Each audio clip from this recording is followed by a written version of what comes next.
প্রায় 50 বছর পর আকাশে উড়ল ঘাস প্যাঁচা। সেই দৃশ্য দেখে অবাক হলেন মালদাবাসী। মালদায় গঙ্গা নদীর চরে দেখা মিলল অস্ট্রেলাসিয়ান গ্রাস আউলের। গত 9 মার্চ পাখি পর্যবেক্ষকদের একটি দল মালদার গঙ্গার চরে অস্ট্রেলাসিয়ান গ্রাস আউলের ছবি তোলেন। মালদা বন বিভাগ কর্তৃক পরিচালিত 4 মাস ব্যাপী পাখি জরিপের ফলে এটি আবিষ্কার করা সম্ভব হয়েছে।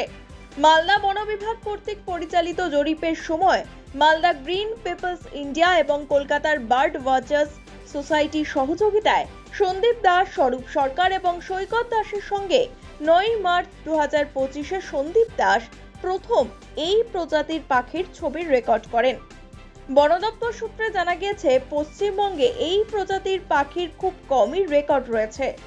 1980 সালে প্রকাশিত হয় বিখ্যাত পাখি পর্যবেক্ষক অজয় হোমের চেনা অচেনা পাখি। এই বইয়ে শান্তিনিকেতনে এর উপস্থিতির কথা উল্লেখ করেছিলেন তিনি। মালদার বিভাগীয় বনাধিকারিক জিজু জেসপার জানিয়েছেন, অস্ট্রেলিয়ান গ্রাস বলে এটা প্রথম ফটোগ্রাফিক এভিডেন্স পেয়েছি ওয়েস্ট বেঙ্গল মধ্যে মালদাতে। এটা পেয়েছি আমাদের একটা লম্বা 4 মহিনা ধরে আমাদের একটা পাখি সার্ভে চলছে গঙ্গাতে। এই লাস্ট সার্ভে যেটা হলো 9 তারিখে, ওখানে আমাদের একটা টিমকে পেয়েছি 3টা পাখি। ওটা কনফার্ম করার জন্য আজকে আমি আর ডিস্ট্রিক্ট অ্যাডমিনিস্ট্রেশন আর আমাদের এনজিও যারা গ্রিন পিপল ইন্ডিয়া আর বার্ড ওয়াচার সোসাইটি, তারা নিয়ে একটা টিম তৈরি করে ওই জায়গাতে গিয়ে আমরা ভেরিফাই করলাম। এটা কোন জায়গা স্যার? জায়গা আমি ঠিকঠাক বলবো না, এটা গঙ্গার ভিতরেই আছে।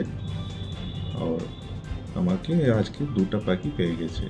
আর শুধু নর্থ ইস্ট এলাকাতে পেয়েছি, আর পশ্চিম বাঙ্গালতে আগে ছিল। 1920 সালে একটা ডিস্ট্রিবিউশনের রেকর্ড ছিল, 1980 সালে একটা রেকর্ড ছিল শান্তিনিকেতনে, কিন্তু কোনো ফটোগ্রাফিক এভিডেন্স নেই আর লোক দেখাও নেই। এটা প্রথমবার দেখে ফটো তোলা হয়েছে। কিভাবে আইডেন্টিফাই করা গেল? এটা ফটোগ্রাফিক এভিডেন্স আছে, তারা আমাদের গাইড বুক আছে আর বিভিন্ন বার্ড এক্সপার্টরা আছে আমার সঙ্গে, ওরা এটা আইডেন্টিফাই করে দিচ্ছে। প্রায় 100 বছর আগে ব্রিটিশ আমলে উত্তরবঙ্গের জলপাইগুড়ি, মালদা সহ বেশ কিছু এলাকায় দেখা মিলত এই ঘাস প্যাঁচার। এমনটাই নাকি বেশ কিছু নথিপত্রে উল্লেখ রয়েছে বলে জানা গিয়েছে। গত রবিবার হঠাৎ মালদার ফারাক্কা বাঁধের কাছে পাখি প্রেমীদের ক্যামেরায় ধরা পড়ে 3টি অস্ট্রেলীয় ঘাস প্যাঁচা। এদের খাদ্য বলতে মূলত ইঁদুর, ফড়িং, টিকটিকি এবং অন্যান্য পোকামাকড়।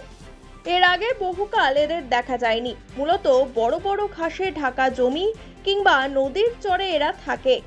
গত কয়েক দশকে বাংলার দিকে দিকে নদীর চরের মাটি কেটে সাফ করে দিচ্ছে দুষ্টচক্র। তেমনি বড় বড় ঘাসযুক্ত জমির পরিমাণও কমে আসছে। এসব কারণেই ঘাস প্যাঁচার মতো বিরল প্রজাতির পাখি প্রায় অবলুপ্তির পথে চলে গিয়েছিল বলে মনে করেন পাখি বিশারদরা। তবে আবারও এই পাখিকে আকাশে উড়তে দেখে খুশি পাখি প্রেমীরা। Bureau report, one India Bangla.